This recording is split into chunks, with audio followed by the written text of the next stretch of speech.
જિંદગીમાં આગળ વધતા શીખવે, પણ આ પ્રસંગો ક્યાંક એવા છે કે આપણને જિંદગીના સાચા અર્થ શીખવી જાય।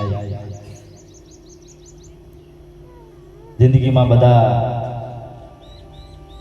આનંદ ઉલ્લાસ ધન દોલત ભેગું કરવા માટે આપણે સવારે ઉઠીને જે દોડધામ કરીએ છીએ, પણ ક્યાંક ઘરમાં આવો પ્રસંગ બને ત્યારે એ બધું જ નકામું લાગે, કારણ કે આપણને આપણા જિંદગીની સાચી વાસ્તવિકતા બતાવી દે કે એક દિવસ આપણો પણ આ સમય આવવાનો, અને આપણું જે સ્નેહીજન આપણને છોડીને જાય ત્યારે આપણને આ સાચું ભાન થાય છે। પણ પછી પાછા ધીરે ધીરે ધીરે ધીરે આ દુનિયાના સંસારના જે કંઈ પ્લાન જિંદગી જીવવાનામાં આપણે ધીરે ધીરે આ વસ્તુ પાછા ભૂલી જઈએ।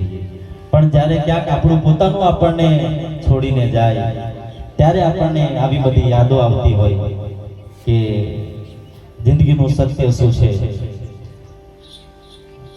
અને સંસાર છે તો આ તકલીફો રહેવાની, પણ કદાચ અધ્યાત્મના માર્ગે આપણે ધ્યાન દોરીને કદાચ ભક્તિના માર્ગે આગળ વધીએ તો કદાચ આ દુઃખને ટાળી પણ શકાય એમ સંતો કહે છે।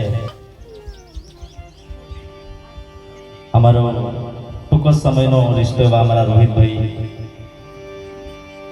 થોડાક સમયથી અમારે ત્યાં અમે જોડે કામ કરીએ છીએ। જ્યારે એમના પર ફોન આવ્યો ત્યારે ઝાટકો મને પણ લાગ્યો છે કાળજામાં, કારણ કે જેની માં જાય ને સાહેબ એનું આ દુનિયામાંથી કદાચ બધું જ જતું રહેવું લાગે। માં એવું પાત્ર છે કે જેને બદલામાં કંઈ જોતું નથી, બસ એને એનું પોતાનું છે, બસ એને હંમેશને માટે ક્યારે કોઈ તકલીફ ના પડે એનું ધ્યાન રાખનાર, દરેક પરિસ્થિતિમાં એને સાથ આપનાર એક માં હોય।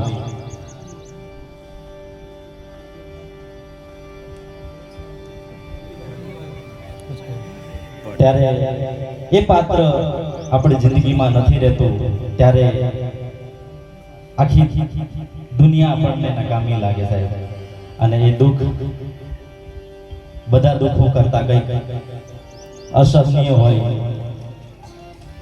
એટલે આ પ્રસંગ આપણને એ વાતનો યાદ અપાવી દે કે આપણી જિંદગીની વાસ્તવિકતા શું છે। અને જ્યારે રોહિતભાઈ પર આ ફોન આવ્યો ત્યારે મને ખરેખર અંતર મારું રડવા લાગ્યું, કેમ કે આ દુઃખ એટલું મોટું હોય છે। અને આ પ્રસંગને અનુરૂપ બે ત્રણ ભજન ગાઈને પછી આપણે આ વિજયભાઈને પણ સાંભળવા છે। અમારા વિષ્ણુભાઈ ખૂબ સારા એવા ભજનો સંભળાવ્યા।